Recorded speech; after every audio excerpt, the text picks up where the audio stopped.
Okay, so we did some zone building. What did we find?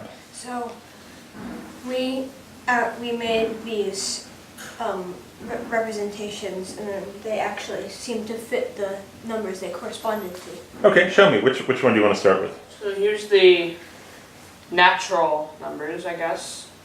Easiest to see when it's laying down.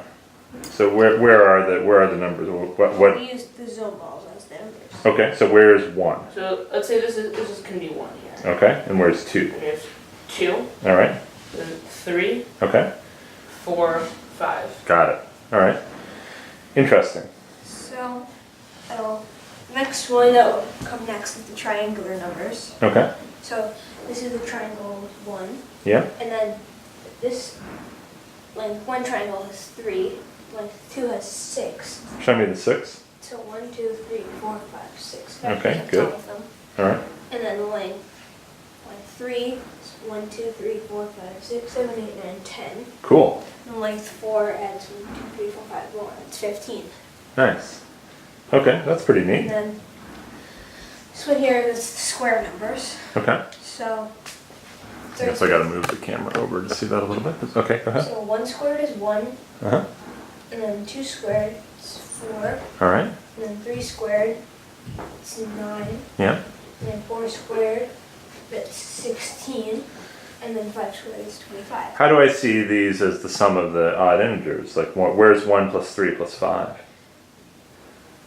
Well, 1 plus 3 plus... Well, it's sort of... That's, so if you have 1... so you have 1 here, and then you're adding on 3 more. Uh-huh. You're adding on 5 more. You're adding on 7 more. Those are the odd integers. Okay, so 1 plus 3 plus 5 adds up to what? That adds up to 9, and so it's a 3 by 3. Cool. All right. All right, and then I guess we'll come back to the pentagon. And here's the pentagonal numbers. Let me zoom in a little bit on it. And then, can you move the other ones out of the way? You know, that way we can really focus on the pentagonal numbers. Okay, perfect. Go ahead. So here's the pentagon, the 1. All right. Pentagon of length 0. Pentagon of length 1 is 5. Okay. And then pentagon of length 2 adds 1, 2, 3, 4, 5, 6, 7 to our 5. So what do we have here? We have 12. Okay. And then the one that is length 3 adds another 1, 2, 3, 4, 5, 6, 7, 8, 9, 10 to our 12, so we have 22 now. 22. And then the length 4 pentagon adds 1, 2, 3, 4, 5, 6, 7, 8, 9, 10, 11, 12, 13 to our 22 to get 35. Nice. Okay, cool. So there was such a thing as the pentagonal numbers. Yeah, and then it could actually keep going on. Yeah. It could. Like the hexagonal numbers, or the octagonal numbers. Yeah. Yeah, definitely we can make the hexagons from zone, but not the 7s. I don't know if we can make the 8s, but I know you can do 10. You can do decagons with zone. That's really cool. The one other thing I wanted to point out is the triangle, square, and pentagonal numbers seem to form two-dimensional shapes. Yeah. Whereas the first one, it was just a one-dimensional shape.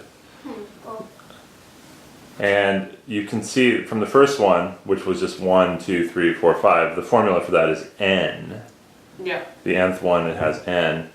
For the other ones, we were getting n squareds in them. Yeah, n squared and a couple other terms in it too. Yeah, so that's sort of the connection between the dimension. That is a one-dimensional thing, and its formula was just n, which is just a linear term. The other ones were two-dimensional, and so they had n squareds. But you may have thought, for example, that the pentagonal numbers might have like an n to the 5th. Because you've got 5s, but they don't. They form a two-dimensional shape. it's also interesting that the fifth one of the natural numbers had 5. It was 5. Yeah? And then for the triangular numbers it was 15. For the squares it was 25. And then for this one it was 35. So it followed a clear pattern. Yeah. What was that pattern? That you added by 10 every time you started with 5. You started by 5. Then the next one was 15. 15. Then 25, 35. Oh, cool. So there was a clear pattern. Neat. Good thing to notice. Yeah. All right. Good job this morning, guys.